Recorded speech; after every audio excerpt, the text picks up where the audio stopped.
Today I'm going to read for you Detective Ted and the Case of the Missing Cookies by Melanie, Joyce, and Mark Chambers. Detective Ted and the Case of the Missing Cookies. There was a mystery at Edward's house. At nighttime, someone was creeping about. They chewed on cookies and nibbled at books. They left holes in slippers and Edward's old socks. The culprits came in the dead of night, when everyone was tucked in tight. There was one thing to do, Edward said. I'll have to be Detective Ted. I'd better hurry. There's not much time. I must follow the clues and solve this crime. He followed a trail of cookie crumbs that led along the floor, past the big potted plant and the blue bathroom door. Then Ted saw a shape, a shadow lurking in the hall. It moved across the carpet, past the clock, along the wall. It wasn't a thief or a burglar at all. It was Sid the hamster creeping down the hall. Help me please, Detective Ted, he said. Burglars have stolen my food and all the straw from my bed. Then, at the bottom of the stairs, there was a rustling and giggling, followed by pitter-patter noises and long pink tails wiggling. Suddenly, the kitchen door closed with a click. Come on, said Detective Ted. We've got to catch them, quick. Ted stood on a chair and opened the kitchen door. Come on, Sid, he said, and he grabbed him by the paw. There, in the kitchen, were 3 burglar rats who had snuck in the back door and tied up the cat.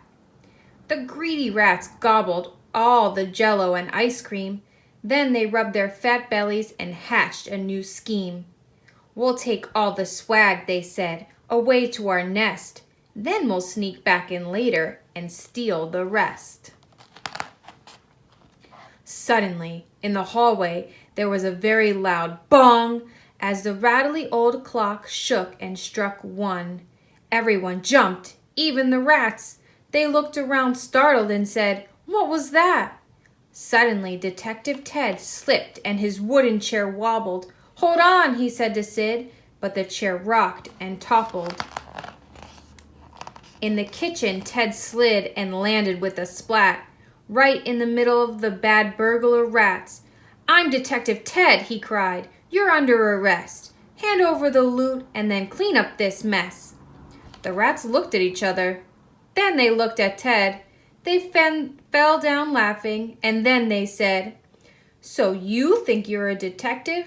You're not very cool. Don't mess with us, Teddy. You'll just look like a fool. I'm not scared of you, said Ted as he straightened his hat. You're stealing things that aren't yours. You're bad burglar rats. The rats stopped their laughing. They held up their paws. Then they flashed their long teeth and their sharp, scratchy claws. Oh dear, whispered Ted as he backed through the door. The rats crept toward him. Their shadows moved across the floor. Then something strange happened. It was amazing and weird. There was a gurgling sound, and a monster appeared. It was covered in bristles and had a big, feathery head. It rolled one massive eyeball, lurched forward, and said, Urgh! Ah! Shrieked the rats. They dashed this way and that. Then they darted and dived through the swinging cat flap. They scrambled and scurried and ran up the path. Good riddance, cried Ted, and don't come back. Detective Ted smiled. Come out, Sid, he said. Sid chuckled and shook the feathered duster off his head. Those rats were just cowards. They've run off. They've fled. We make a great team, you and I, said Sid to Detective Ted. There was a mess to clean up. They had to work on. Soon the morning would come and the night would be gone. So they untied the cat and turned off the lights. Then they all trudged upstairs and said good night. Soon Sid was snoring, and so was the cat. Edward took off his cloak and his old-fashioned hat. Just for tonight, there would be no more crime. That is, until Detective Ted was needed next time. Goodbye. See you soon.